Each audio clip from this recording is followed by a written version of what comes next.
Mm.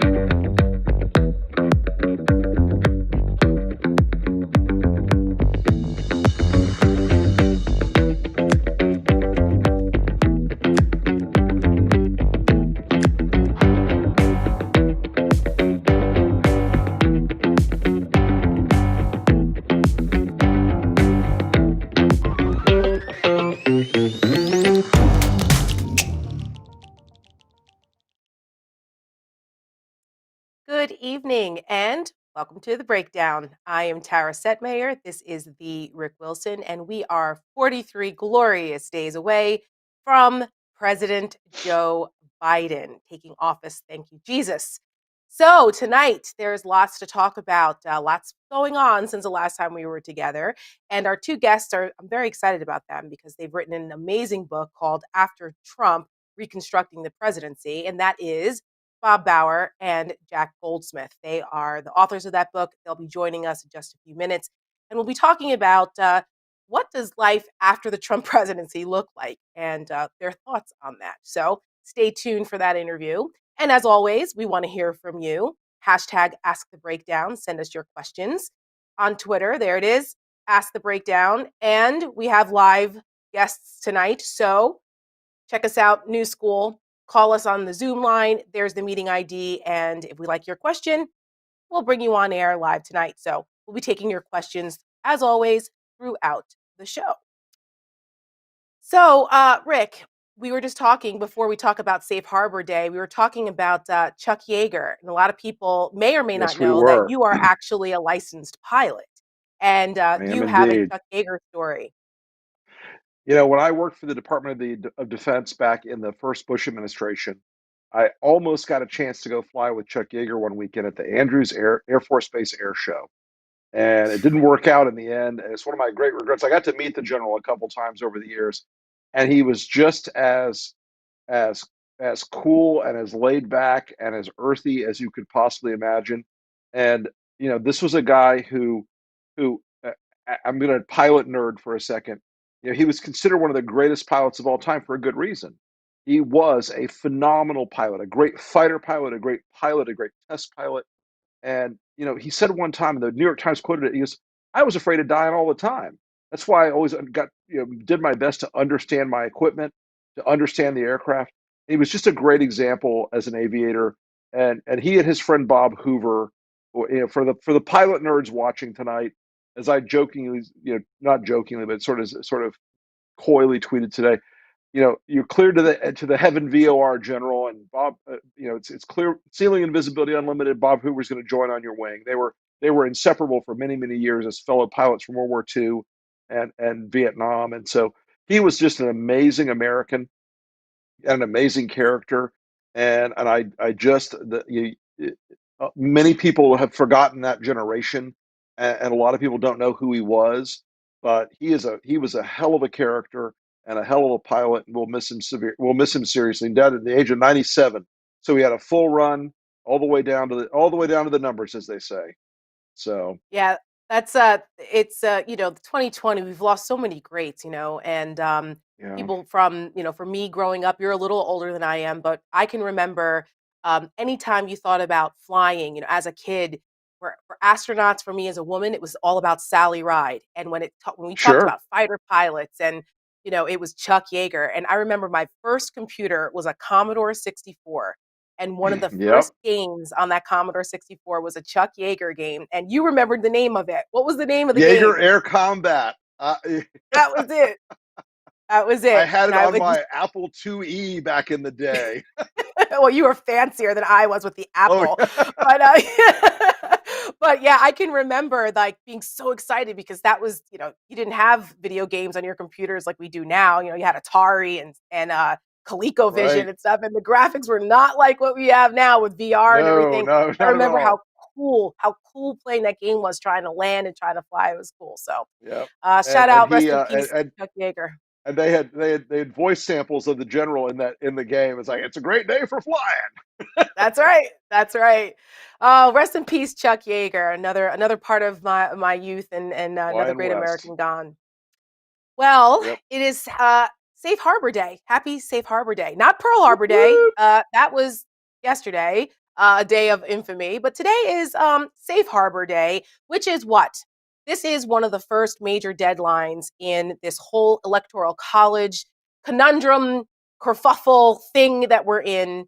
Where what does that mean? Safe Harbor Day is the day where any of the states that had recount issues or audits, they had to have it all squared away by today. After that, pretty much there are no legal options for this president to move forward. So any challenges to certifications needed to happen by today. With after that, it's basically smooth sailing for Joe Biden, supposedly. The Supreme Court handed down a rather terse and definitive no, we're not taking up the case earlier today with this Pennsylvania attempt to try to overturn the recount there. They said no. So that really should turn off the hose, the fire hose of fuckery that's been going on. That should be off now, okay? After the Supreme Court basically told the Trump campaign, get the hell out of here. We're not taking this up. This is nonsense. And but I don't know. Right. Is it going to stop here, Rick? I mean, we have the 14th where the electors actually cast their ballots and certify this thing Right. officially. But Republicans and the Trump people, they're still out there saying craziness like Trump today during this executive order ceremony in the White House saying, well, we still don't know who the next administration is going to be. We'll see. Is there anything that's No, going to yeah. change things here with these people? Yeah, look, Tara, this is the funnel keeps narrowing, and the line of BS that they've been feeding their supporters for this whole period is getting tighter and tighter and more difficult to sustain. And the grift is going to run out here eventually, where people are going to say, "Hey, wait a minute! My triple match donation hasn't overturned years of precedent and the total lack of evidence of any kind of voter fraud. Wait, what could be happening?" I think we're getting toward the end of their runway on this. Now, Trump himself and his media allies will continue to say it's a fraudulent election, it was stolen, it's a lie, he's going to be president on January 20th.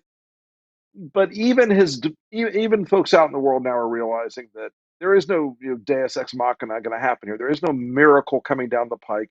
There's no magical moment where suddenly they discover that Trump actually secretly won California. It's not going to happen, and he'll keep it up just because it's part of his scam. But I do think even folks like Fox News are now like, wait, you're wrong. There's not voter fraud here and there. So it is definitely getting to be a tighter and tighter, as I said, like a tighter funnel of reality, and they're realizing the game is over.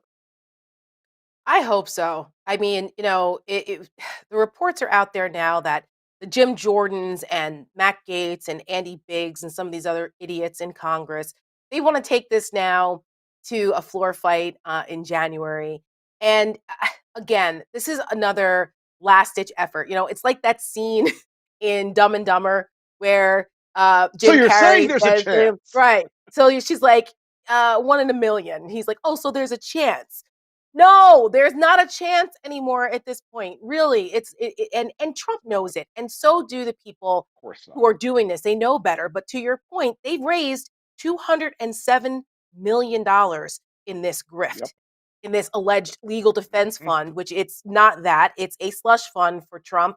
Only a fraction of it is going to any legal defense, and they are continuing this. And I heard from people in Trump world, friends of mine who have friends there, telling me early on that this is what they were going to do. They were to give Trump room, give him some bandwidth to let him have his temper tantrum, throw his legal temper tantrums, and do whatever until the certifications. Now, once we start getting into electoral college territory, that's when they're going to say, okay, enough is enough.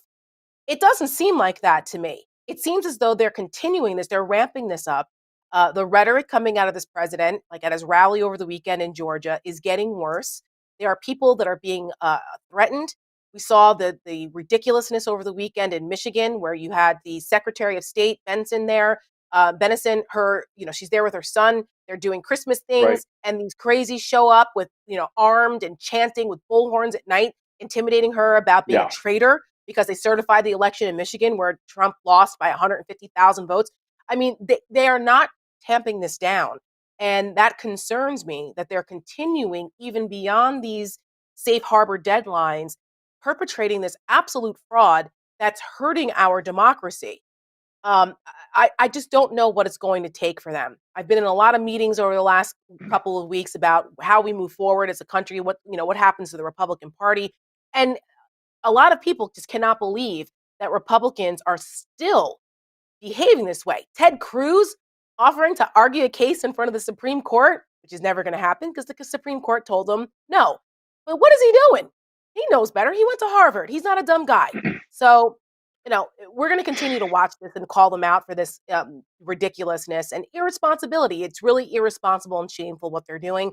And who better to talk about this than how to move forward than tonight's guests. Let's bring them in. Tonight, we have Bob Bauer, who is a senior advisor to President-elect Joe Biden and served as White House counsel to President Obama, as well as Jack Goldsmith, professor at Harvard Law School. Just gave a shout out to Harvard. I don't know, you guys got a couple of ones. You got Ted Cruz, that Kayleigh McEnany. Harvard Law School is batting 1,000 right now with the Trump folks. They all know better. But Jack is a Harvard Law School professor, and he was an assistant attorney general with George W. Bush's administration. And they are together the authors of the book After Trump, Reconstructing the Presidency. Welcome, gentlemen, and thank you so much for writing a book like this, because a lot of the Trump books about the presidency have been kind of hand-wringing about how awful things are or the palace intrigue. But you guys put together a book that really talks about reforming institutions of the presidency once Trump finally leaves. And, that day can't come soon enough, obviously. But you guys put together some serious proposals about things that, I think that no one's really given a lot of thought to. You guys talk about the pardon power, presidential ethics, war powers, and the White House's relationship to the Justice Department. And I think I'm going to start there with that, because we've seen that. That's something that the American people have watched in real time happen. This really difficult and concerning meshing of the Justice Department, the relationship with the Attorney General, and the President of the United States. Can you talk about some of the norm breaking? That was one of them, that the next administration is going to have to deal with, the level of the damage that's been done, and how the next administration is going to have to deal with this. And Jack, I'll start with you. Sure. You talk about the judge. I mean, this has been, in my opinion, Trump's of his many sins, at least until the post-election sins, which I think are as despicable as anything he's done. Probably the most relentless set of norms that he's violated are the ones of Justice Department independence. He has incessantly spoken about cases that are ongoing, as we all know. He's tweeted about them. He's called on his Justice Department to stop cases that are against his interest. He's called on his Justice Department to prosecute his enemies. He tried to fire but failed Special Counsel Mueller.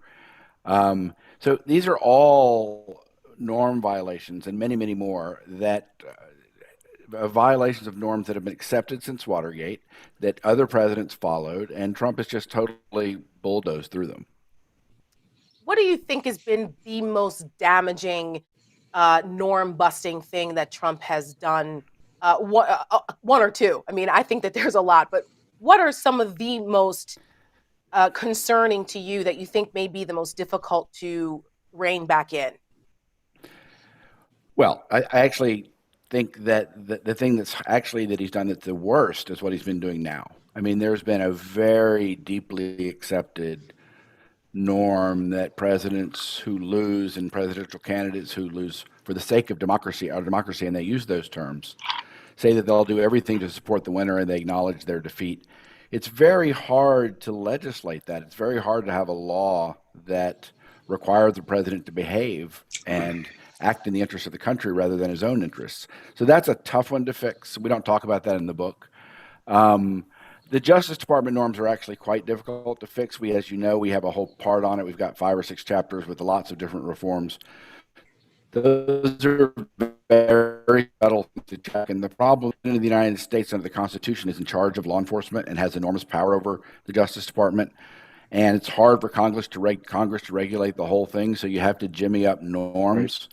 And they've worked better, I think, than people realize, but they haven't worked perfectly, and he's damaged them a lot. So that's one area that is very important to fix, and it's very hard to fix.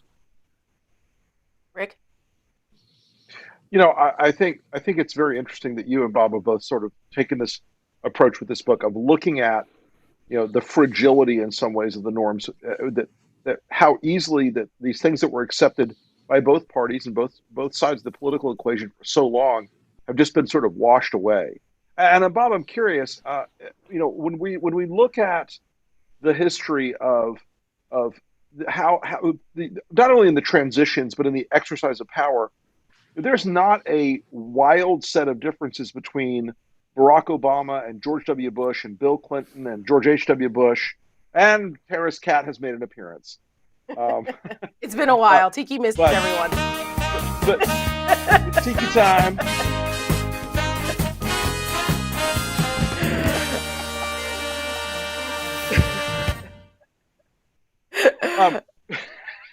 But I mean, We're a little the different degree here. to which this, yeah, a little bit.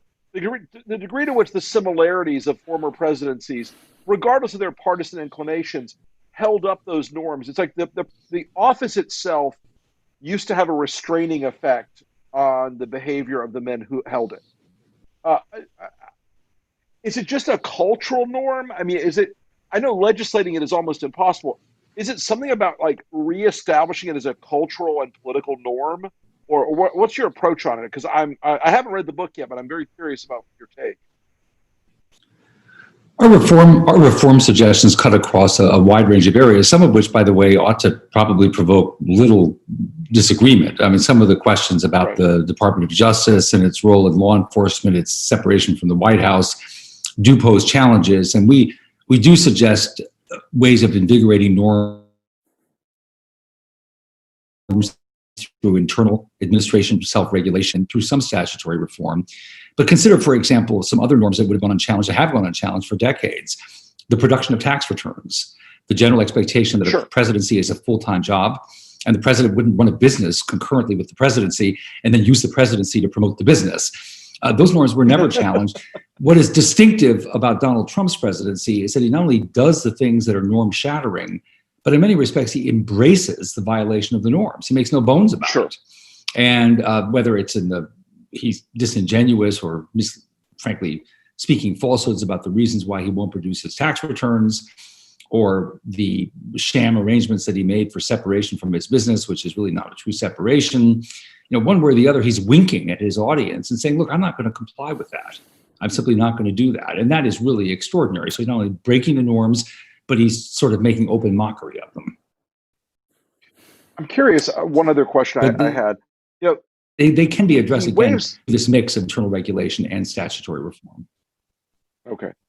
One of the things that I think could be something that statutory reform focus is the pardon power, which he has used in a way that is quite frankly unique, and more politically. Would you say it's more politically inflected than any other president's use of the pardon power? I mean, Ford used it once in the biggest possible way, but Trump uses it almost for corrupt purposes. So either Bob or Jack, I'm curious at your feelings on that. Jack, please. Yeah, I've actually studied every one of the 45 pardons he's issued, and you're absolutely right. They are significantly more politically inflected than any of his predecessors. Of course, some of his predecessors had politically inflected and controversial pardons. Bill Clinton pardoned his brother, pardoned Mark Rich, George H.W. Bush with the Iran-Contra folks, George W. Bush with Scooter Libby. So it's not unprecedented for a president to use a pardon in a political or self-serving way. What's remarkable about Trump, he's only issued 45 pardons or commutations, but 40 of them have all got a kind of political connection or some self-serving interest that's pretty overt. And so no president has come close to using the pardon power in this political or self-serving way. No president's come close. Mm-hmm. I'm going to follow up on that with you, Bob, because, there are, well, that was Jack. But Bob, I wanted to ask you, you've talked about making changes to the White House counsel, kind of in line with this idea that there's been norm breaking and a really problematic relationship here between the Department of Justice and and the White House counsel's office, and just even with the Bob Mueller situation. Why do you think it's important for those changes to be made, and what changes do you think should be made in light of what we've seen happen with this administration? Did we lose? Well, I'll open by saying, Okay, as a former White House counsel, is the best job. Yeah, I will say, as a former White House counsel, that's the best job I ever had. But I do think that over time, we've had a series of questions about how powerful it's grown, and it has lent itself to the criticism that the White House counsel is sort of a member of the senior staff who winds up under tremendous pressure to provide the audience, provide the advice that the president wants, rather than the advice that the president should have. Now, I think a president has to have a White House counsel. We suggest that the White House counsel have 2 or 3 deputies in the West Wing that can support someone on location in that role, but that the better part of the legal advice the president gets ought to be shifted back to the Department of Justice, which is where it resided really until Franklin Roosevelt appointed the first White House counsel. And even thereafter, for a long time, the White House counsel was just a policy advisor and a speechwriter. It really didn't become a small law firm until the Johnson to Nixon administrations. And I think we ought to reverse that trend. I think we discuss that in the book, and we make that argument. Right. So, like, in light of, for example, what Bill Barr did by giving these like special counsel powers to John Durham with this ongoing, let's investigate the investigators nonsense investigation that John Durham is engaged in. How is that different than Rod Rosenstein's authority to appoint Mueller? Like, how is that whole situation? It's a little confusing to people watching this. Like, what did Bill Barr do to empower John Durham, and how was that different than what Rod Rosenstein did when he appointed Mueller? And then how does I guess you kind of explained that already, but how does the new AG handle all of this moving forward? Because they got a problem coming in. Yeah. Yes, Jack, go ahead. What Barr did was basically, and it was devilishly clever, and I mean devilish in the sense that it's going to be a problem for the next attorney general. What he did was basically appoint Durham on almost exactly the same basis as Rosenstein appointed Mueller. He invoked the same legal authorities. He incorporated the special counsel regulations by reference. He had a much broader jurisdiction. But so from a legal perspective, from a purely legal perspective, what he did was almost identical to what Rosenstein did in appointing Mueller. And the reasons for that are pretty clear. He wanted the to stop, and it's going to land, the next attorney general is going to have to face the question whether to allow it to continue, to narrow it, or to shut it down. And all of those decisions are going to be politically awkward, because does he let it continue? I don't think we actually know what Durham's doing. So I imagine that the first thing the attorney general should do is to just have a meeting with Durham and say, what is this criminal investigation? What have you got? Actually learn what's going on, because we actually have very little idea what's going on. And it doesn't seem like, at least in terms of who's been called before grand juries and the like, that he's investigating high level of former officials. But what Barr's tried to do is to make it extremely awkward, because the next attorney general might want to get rid of Durham or narrow his jurisdiction or not allow him to publish his report. And then all of the arguments that are going to be flipped. All the people who wanted to ensure that Mueller could continue his investigation are going to be on the other side, and Barr anticipates this, obviously. So it's going to be an awkward situation for the next attorney general. All I know is I was told that I was going to be going to Gitmo because of Durham, so who knows? I don't think you have anything to worry about. Yeah. But I you're don't all know. right Listen, there, a trip to Gitmo right Wilson. now seems kind of appealing. Where are you? Tallahassee, Florida. Okay. It's not that far away. So one question I had for you guys, either jointly or separately, is the Bill Barr equation here has been fascinating to me from the very beginning. Barr, on the one hand, has been extraordinarily expansive in interpreting what the president wants out of the DOJ, almost in a politically obvious way. I mean, when he came out and essentially deconstructed the Mueller report as a way to protect Trump, I think we were all rightly shocked about that behavior. But now it seems the last few months, and is this Bill Barr just being a crafty DC survivor? or or am I missing something here about the longer term damage he's done to the DOJ? Because I think the damage is extensive, but suddenly he's backing away from Trump in these closing days. I don't know whether Bob, he's, whether he's backing away. I'm sorry, Jack, did you want to comment? No, go ahead.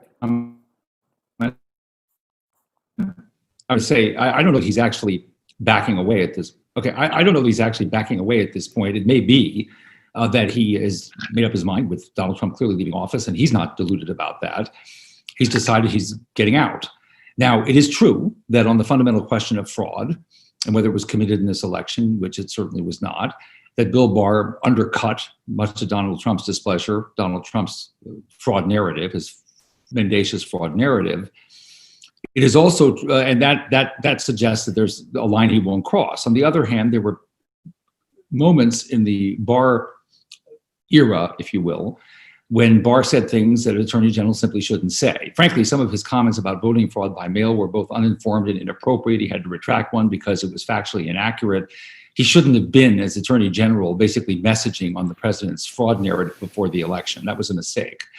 But he's also, as you say, both in the way that he presented the Mueller report, in the way he challenged one of the conclusions of the Inspector General Horowitz in the Carter Page surveillance investigation, he has said some things that I think have really been unhelpful and really outside, I think, the norms that we expect the Attorney General of the United States to follow. But it's been, as you suggest, a bit of a mixed bag recently. Well, what's interesting is that Oh, can you hear me? Go ahead, Jack. I'll let you. No, go ahead. No, please go ahead. I was going to say that this is kind of in line with this conversation that, in your book, the two of you disagree a bit about whether the Biden administration should investigate the Trump administration for some of the things that they've engaged in. And there's a lot. There's a lot there. And this is a debate going on in a lot of circles about what Biden should do. And he's signaled that he doesn't really have an appetite for that and that he's going to let the Justice Department be independent. But can you both unpack the two sides of this argument for our audience? Because I know for our audience, they want to see Trump and all of his collaborators prosecuted and sent to Gitmo and occupy Rick Wilson's former cell that was waiting for him. They want to see them go there. So just joking, they wouldn't go to Gitmo anyway. But we'll start with you, Bob. Just unpack a little bit why or why not they should be investigated or not. In a nutshell, it's a complicated question, but we have, and I think this is a real box that we've landed in, we have an executive branch law that provides that a president can be investigated while in office for potential criminal activity, but cannot be prosecuted. And then, largely off of the Norm Ford-Nixon experience, we have something of a norm or an expectation that it's not in the interest of national unity, it prevents national healing for a president to be prosecuted when he or she leaves office. So we have it coming and going. No prosecution by law while in office, by norm, no prosecution after leaving office. And that comes perilously close to enshrining the principle that the president is above the law. And I don't think that's a sustainable proposition. I don't think most Americans subscribe to it.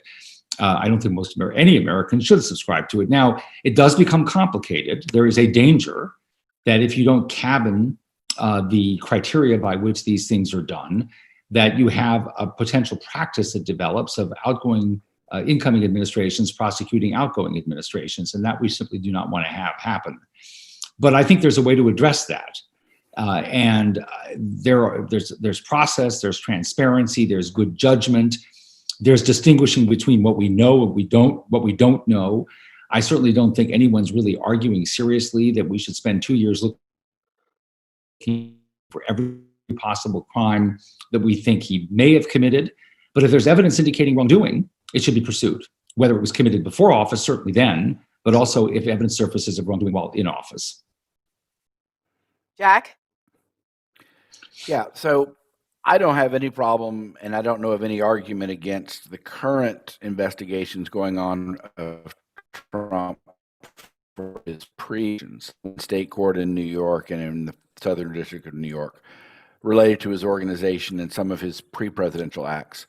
Those investigations should continue, and there's no practical problem with those, in my opinion.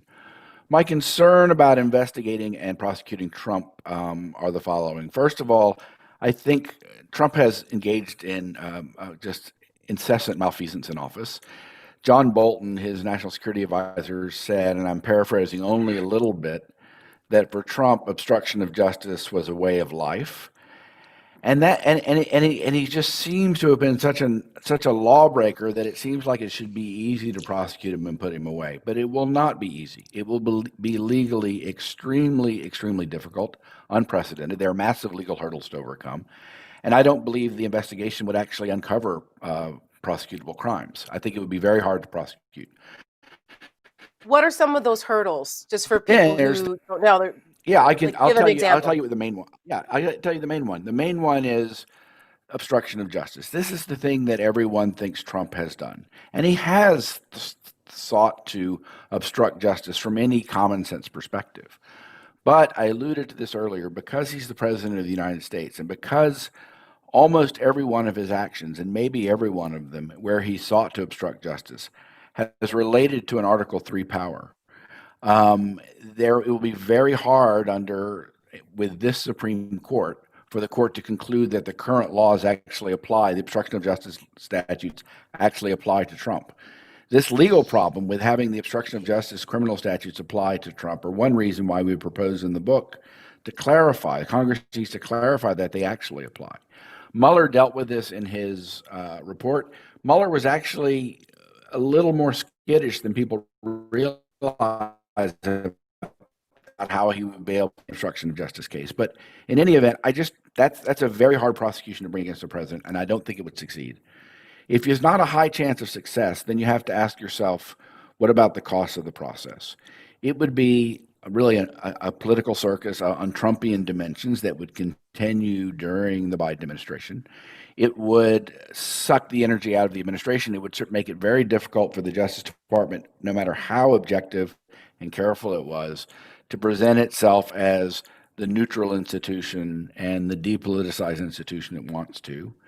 It would set a very bad precedent, and I guarantee you it would be a precedent that would be repeated. We've already got the unfortunate precedent of the Barr-Durham thing, looking back at an administration through a criminal law lens. This would be a second at such event, and I think that would become regular fare for post-election Justice Departments. Certainly, you can easily imagine the Republicans, whether it was justified or not. Terrible for our democracy. And finally, I just don't think all of these costs would be borne. And I just, in the end, if you're not pretty confident you're going to be able to put him in jail, then having him win in a prosecution or a conviction, having it fail, would be the biggest victory he's had since his impeachment. The impeachment failed.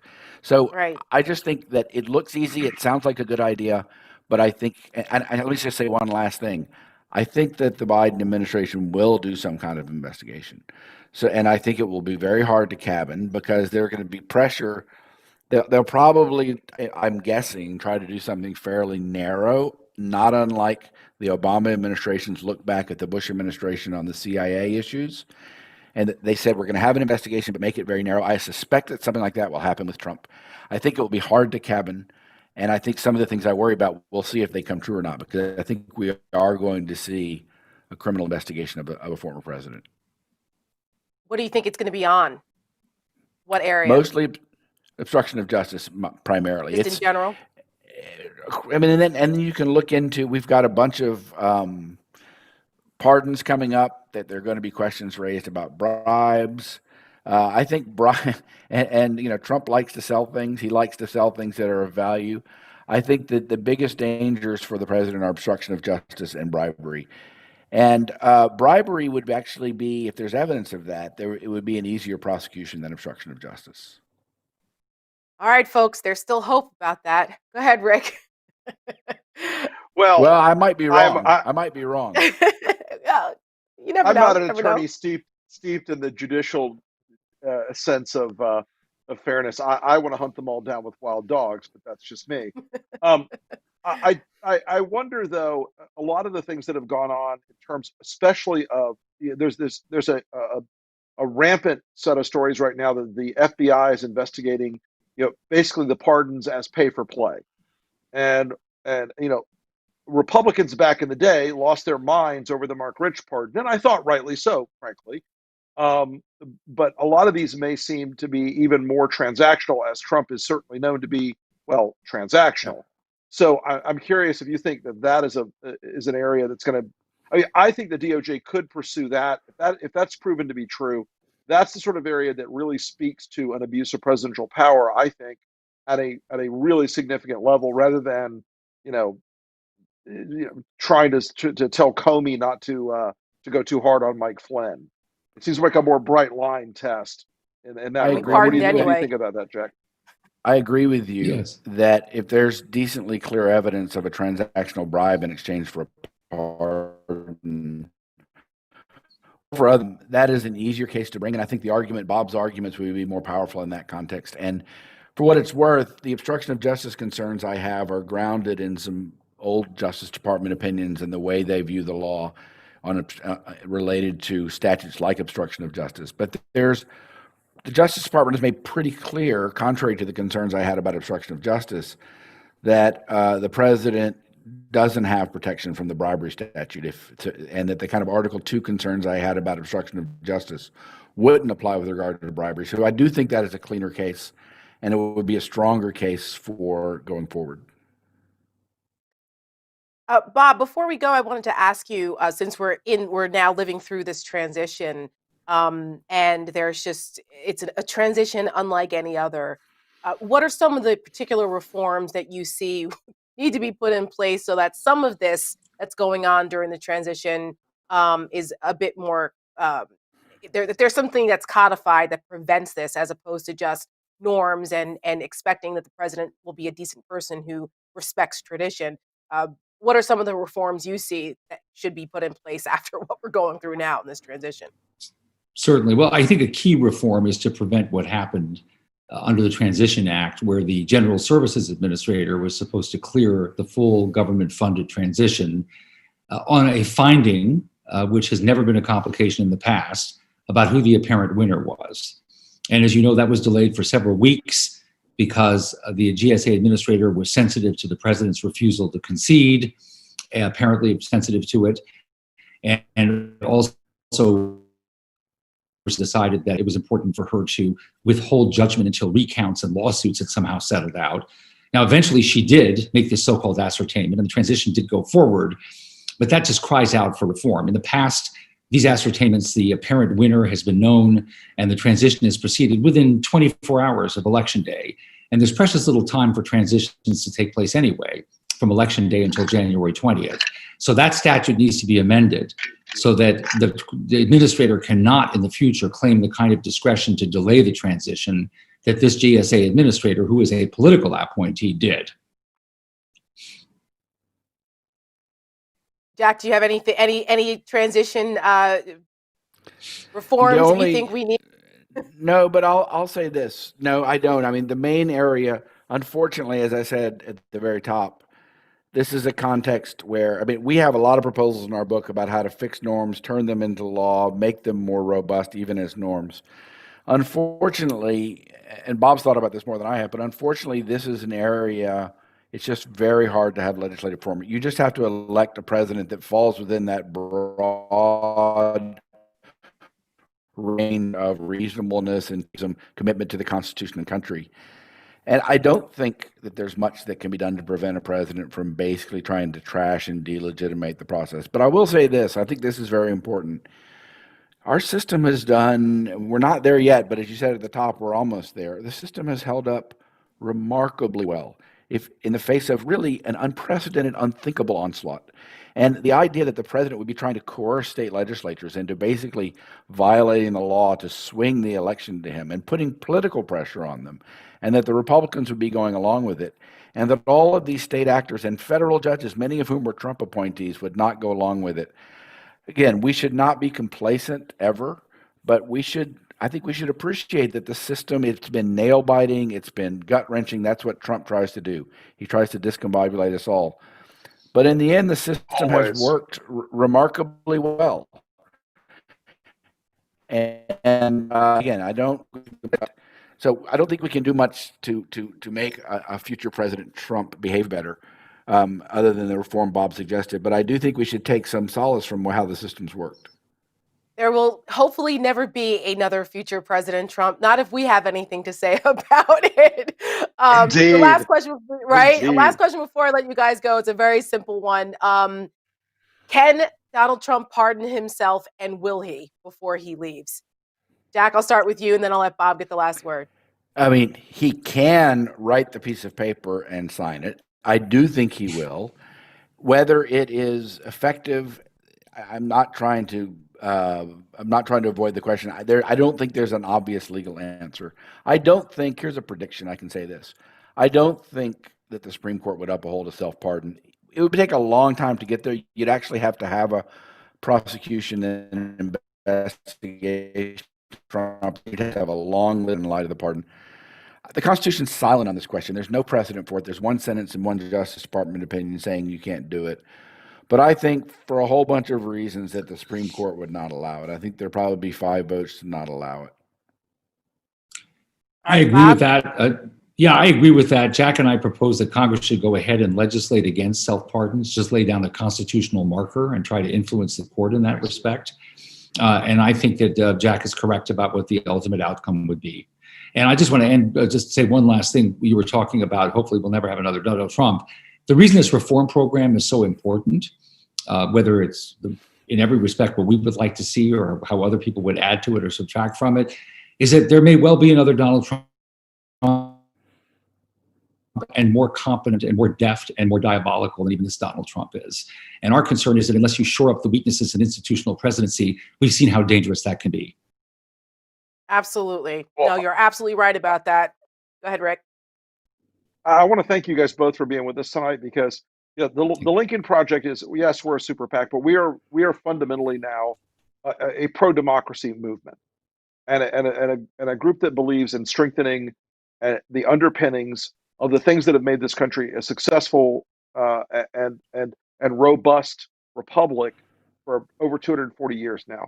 And I think what you guys have suggested in this book, I'm really looking forward to digging into it, is a series of reforms, a series of things that get us back to where executive power and the presidency are bounded by law and tradition and norms in ways that Trump has attempted to shatter. So I want to thank you both very much for being on with us tonight. It was an absolutely terrific discussion.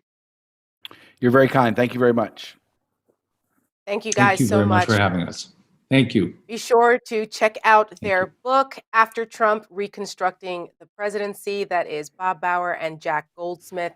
And follow them and read their work, because they're smart guys with great ideas, and we like that. All right. It's time to seg, Rick Wilson. The answer that I gave you is they didn't bother to interview a single witness. I will ask that he be disciplined for that. Oh, God. Oh, my God. I just want everyone to know we often do not know what the segs are going to be. We never know what's coming. So these are authentic reactions. We still want your seg ideas, so send them into us. Tweet them at #breakdownseg, and we might use one of your seg ideas to add to our repertoire of ridiculous segs. That's funny. What's not funny, though, is that Rudy Giuliani actually did not wear a mask and is now currently hospitalized with coronavirus. He's getting the best care in the world. Apparently, he's getting treatment from Regeneron. But we don't wish. Yes, we go Google our Regeneron ad. It's hilarious. But we never wish ill on anyone. But unfortunately, you reap what you sow. So, Rudy, what'd you expect? What else? Rick, we've got 30 congressional Republicans now. That's it. 30 of them that have acknowledged Joe Biden's win. Out of all of them, only 30. And I said earlier in the show, you had these idiots, Matt Gaetz and Jim Jordan, and them trying to muddy this up again moving forward. But it's just really crazy to watch this unfold. I don't even know what to say about these guys anymore. Do they just bullshit themselves into believing that they're doing the right thing? Like, is it for attention? Why are they doing this still? So look, guys like Matt Gaetz are just hustler opportunists. They are doing this to get on Fox and to do email fundraising and because they want to get, more famous. It's shocking though, Tara, that we have more members of the US House of Representatives in the Republican Party who believe in QAnon than who believe that Donald Trump lost the election. And an awful lot of them do live in that reality bubble or irreality bubble where they think this guy actually was cheated out of this election. It's ludicrous, but it also speaks to the terror in which they live. They know that if they say something about Donald Trump losing the election, that he's going to remember who they are and tweet about them, and the crazies will come out of the woodwork in the next primary, and they'll lose their primary. Wait, you know what though, This is Rick? not a Something way to live if you're a candidate, right. but it's how they live. And it's not only do they live with that, they also live being ass kissers, which is one of the most ungraceful, insufferable things to watch with these Republicans. It's just the level of fealty, the obsequiousness and ass kissing of Donald Trump everywhere. It makes me want to throw up. It's stomach turning. And you know who does it the Truly. most? It's Mike Pence. Mike Pence is just he is sometimes you don't even think that he's a real person. He's like a robot. And they turn him on and off with what he says. He's like one of those animatrons from Disney World. Um, but I think we should just show the Lincoln Project ad before I say anything else. Let's show our new Lincoln Project ad. Pence. The end is coming, Donald. Even Mike Pence knows. He's backing away from your train wreck, from your desperate lies and clown lawyers. When Mike Pence is running away from you, you know it's over. Trying to save his reputation, protect his future. Oh, there's one last thing, Donald. On January 6th, Mike Pence will put the nail in your political coffin when he presides over the Senate vote to prove Joe Biden won. It's over. And Mike Pence knows it. The Lincoln Project is responsible for the content of this advertising. I'm so glad you guys went after Pence because he's been so weaselly. And where has he been? I forgot. Like, where the hell has Mike Pence been? He's been in the witness protection program for the last couple of weeks. Right. The guy's been like wearing a fake beard and a hat somewhere. Pretend. No, I'm not Mike Pence. I'm Pike Mintz. He's hiding out. He's hiding in the bushes. With Spicer, he found the same brush that Spicer was hiding in now. He and Spicer in like a bunker somewhere. But Tara, that was we make that point because even now the Lincoln Project needs to stay on its mission, and part of that mission is to rattle Donald Trump's cage all the time, to stop him from doing stupid things, to stop him from doing things that hurt the country. So we're back in the litigation business with Trump for a little bit here in the next 40 plus days, and we're certainly pursuing things in Georgia that are going to rattle his cage a bit. And it's important to just remind folks that that this is not over yet, and you can never blink on these guys. You've got to always keep the pressure driving on them. So it was a great ad, and kudos to the creative team for popping that out yesterday and today. Yes, indeed. And speaking of the ad team, I want to take a second to recognize what you guys were recognized for by one of the industry leaders, Ad Age, that named the Lincoln Project number 4 in the Marketers of the Year for 2020, which is an unbelievable accomplishment for you guys. I mean, this was a list that had McDonald's and the insurance guys, and other, like, big. TikTok was number 1. That's right, and you guys were number 4 with putting out the ads, and an unbelievable accomplishment. And I'm so glad to see that you guys were recognized for all of the hard work that was put in and the creative genius. And to see that recognized by the industry, I think is amazing. So I wanted to make sure that the world hears about it. You get the proper accolades that you deserve. And kudos to my fellow Lincoln Project brethren. It was only possible because of an amazing team of creatives that helped bring all these ideas and all these strategic decisions that Steve and Reed and Stuart and I would ideate on, and we would come up with these strategic angles, and we had a team of folks, and I just want to shout out Susie and Joey and Ben and Beth and Mark and the trailer guys, you know who you are, and Don and the other folks who turn these ideas into absolutely brilliant ads that range from heartbreaking to beautiful to funny to cruel.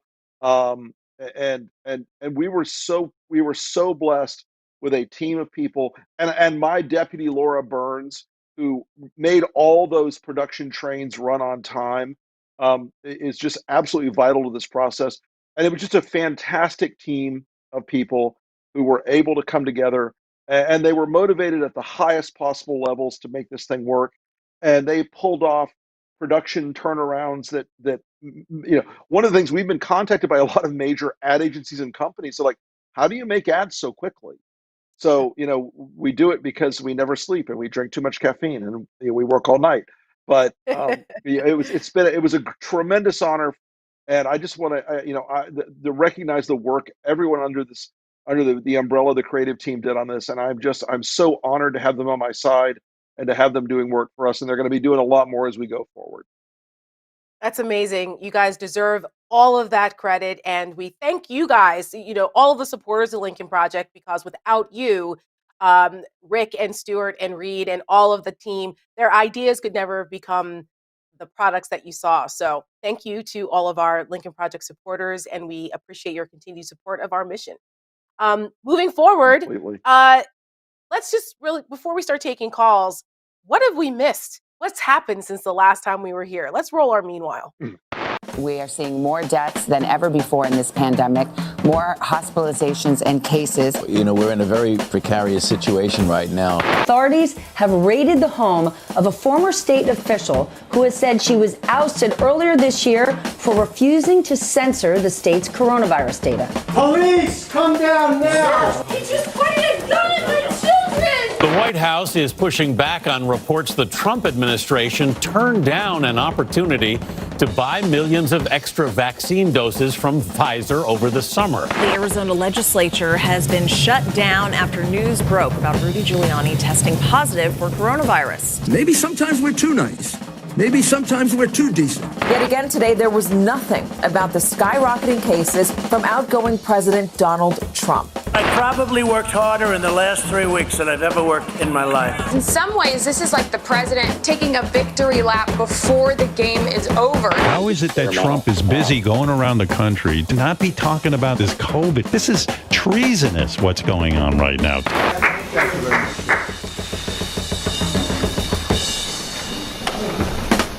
Congratulations, sir. He's gone.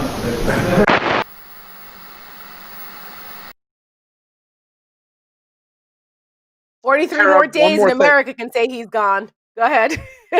Tara, one thing, I was shouting out a lot of folks on the production team, and I left somebody super important to me personally and super important to the team out. Kate, shout out to you. You are the queen, and your work is amazing.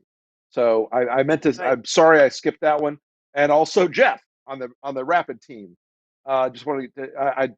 There's so many people that made this thing go, and I feel like I'm at the Oscars right now, and I forgot. I was just gonna say everybody on the list.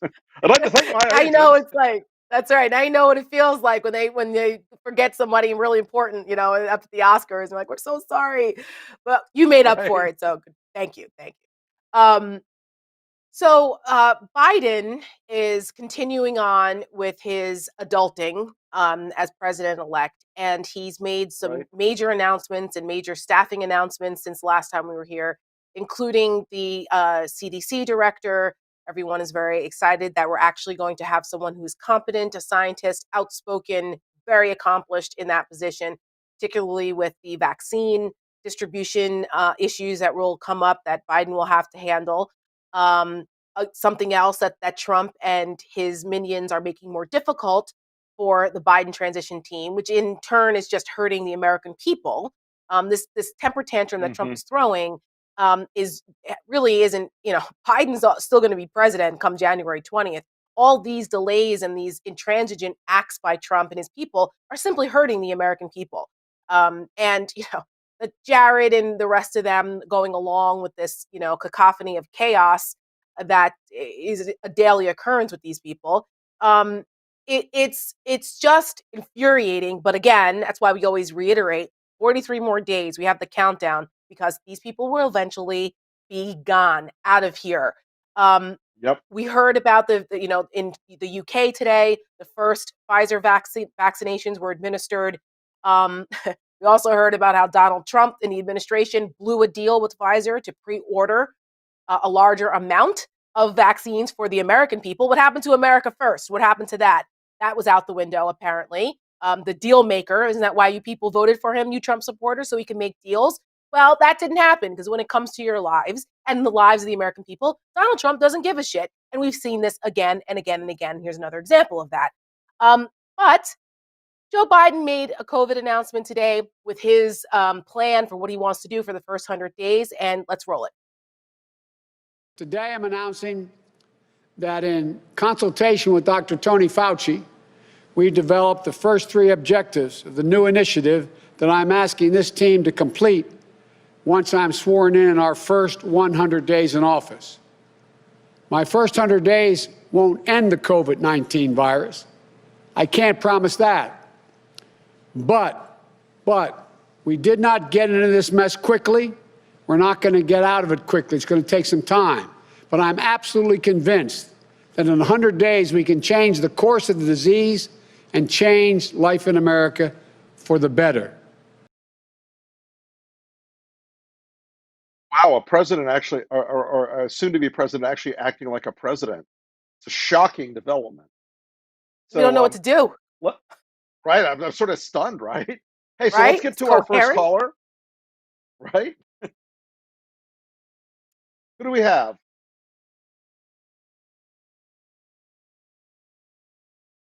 We're not. You're muted. There you are. There you are. We can hear you now. What's your name and where are you from? Gotcha. It's Vinay from Albany, Oregon. Welcome, Albany, Vinay. Oregon. Well, how are you, Vinay? I'm doing well. Doing well, thank you. How are you guys doing? We're great. Okay. So my question is, I don't know if you guys heard the news out of the Metro Atlanta area today. Cobb County, northwest of Atlanta, yes, is closing down more than half the early voting locations for the runoff compared to the general. So my question is, number one, how is that going to impact the outcome of the election? And number two, is there anything that can be done about it? We're gonna. I know that our legal people are already looking at this, and they've had some success with that in the general election.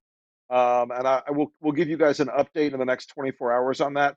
It is certainly a concern, and I think that the governor's office, and the Secretary of State have certainly taken a divergent path from a lot of the local Republicans in the state. And I'm hopeful they'll make some sort of accommodation to make sure that they can't get away with this, because it is a transparent attempt to reduce the participation in the runoff. So let's go to our next caller.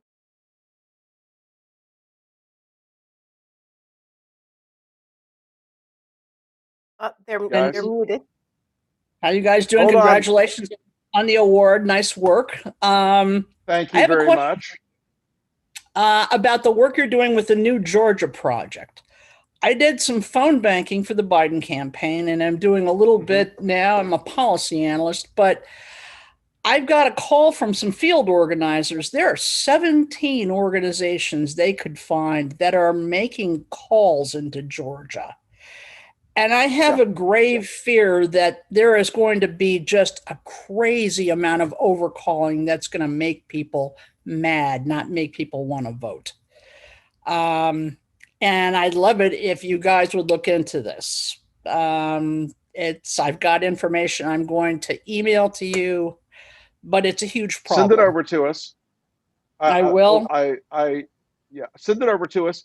We're trying to work with groups on the ground in Georgia who know their business and who know what they're doing in the state.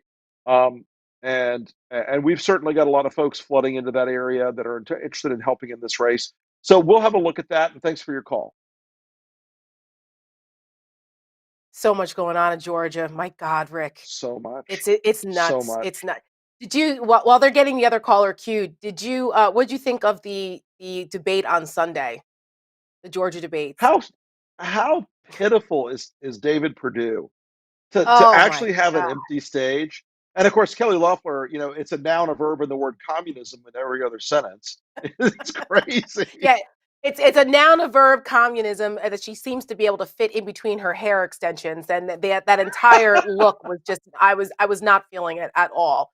And Yeah, no, no. people should check out the she's going after Reverend Warnock as being this leftist socialist that's dangerous for America. Yet she had no problem Right. speaking at his church earlier this year during Martin Luther Amazing, King isn't it? Day ceremonies and Black History Month events and things like that, where she said she was proud to be there among these wonderful, great Americans and all the great work that they've done. So, which is it, Kelly Loeffler? Or that was before you Right. traded all your stocks and made money off the COVID Yeah. issue. But anyway, Let's get who's our next caller? one more call in. Yes. Hey guys, how's it going? Greeting. Good. What's your What's name? up? Where are you from? I'm Tom from Brooklyn, New York. Brooklyn. All right, So Tom my from Brooklyn, New York. Brooklyn. So My my husband is question is from. this. All right, rock and roll. So my question is this. It seems like the Trump administration is doing a lot of last minute policy changes, but even more Fuckery. so personnel changes. I was just reading today about Kelly Conway getting put on one board and Elaine Chao put on the another board. How much of this is easy to undo after the election, after the inauguration? How much of it is difficult? The boards are hard to undo. The appointments are easy to undo. An appointment is at the pleasure of the president. I've been a presidential appointee. It is at the pleasure of the president. You don't have a job if the president doesn't want you to have a job. And so those people are out. The boards tend to be named for a term, and some of those are harder to undo than others. So that look, and every president does this at the end of their term, but most presidents appoint people who are at least competent and not a bunch of second-rate clown car stooges. So great question. Like Matt Schlapp getting named over to the Library of Congress board, and I mean, talk about clown car stooges, unbelievable. And Yeah. also Matt Schlapp, who has taken over CPAC, and ever since that, it's gone downhill as far as quality. It's turned into a major For clown sure. show.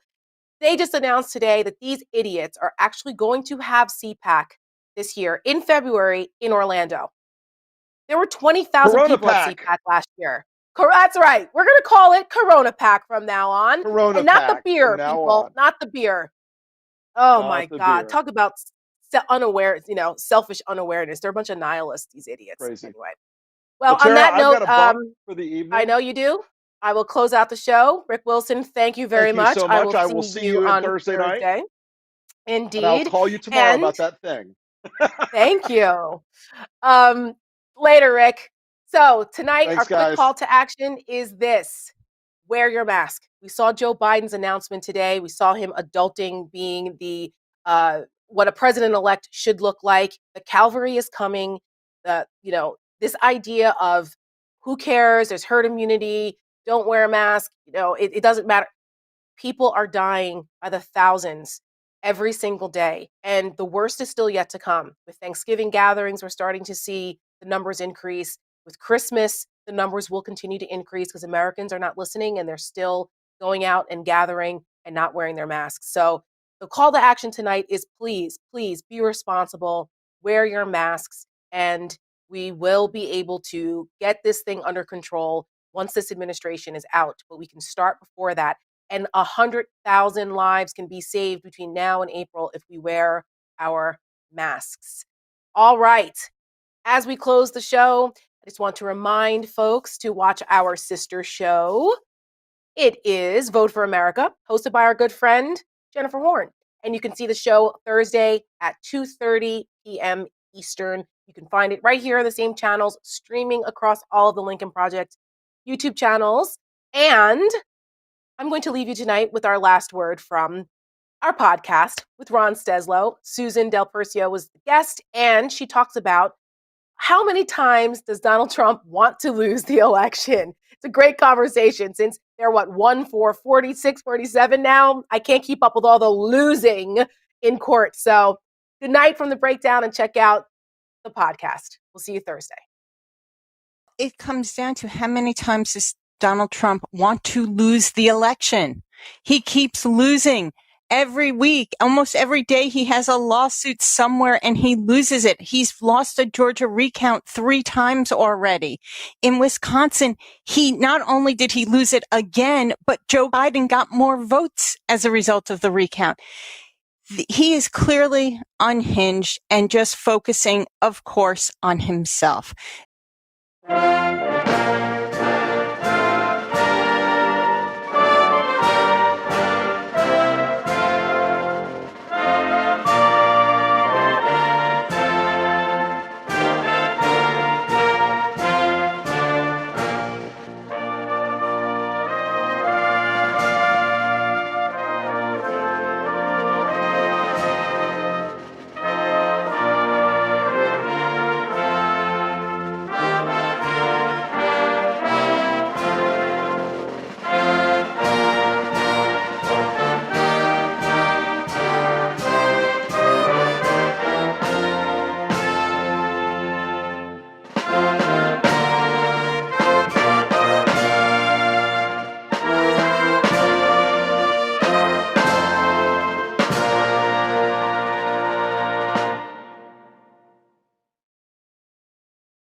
Donald, listen. Just listen. You know what's coming. You had to know. We were getting ready Your legacy? for a big celebration.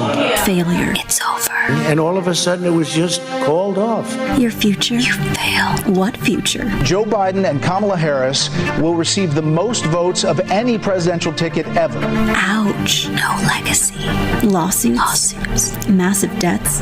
Bankruptcy. Bankruptcy. Humiliation. Humiliation. Melania might not even stick around. No one wants a loser. Your house of cards has collapsed. It's over. Everything you've put off. Total collapse. Everything you've wanted to hide. All your secrets. All your secrets. They're all going to come out. You can't stop it. You need to accept it. And former Vice President Joe Biden will become the 46th President of the United States. President Biden. It's over. You can't stop it. Biden won. He beat you. Crushed you. Accept it. I'm the President of the United States. Don't ever talk to the President that way. You can't tweet your way out of it. 400 tweets over the last 2 weeks are mostly false claims of fraud. You can't sue your way out of it. A dozen of these lawsuits unsuccessful. Your lawyers are clowns, and your so-called allies won't save you. They were never going to. Do you have anything to say to the press? They won't save you. There's just one thing you could do to help yourself now. One small Just one thing. Get off Twitter. Put down your phone. And for the love of God, in the name of all that's holy, shut the fuck up. Shut the fuck up. Hey guys, hope you're doing well. Just watching my algorithms get crushed. I guess I did something to piss off the Instagram gods, so hopefully you're seeing this stuff anyway. We'll do what we can. Talk to you soon.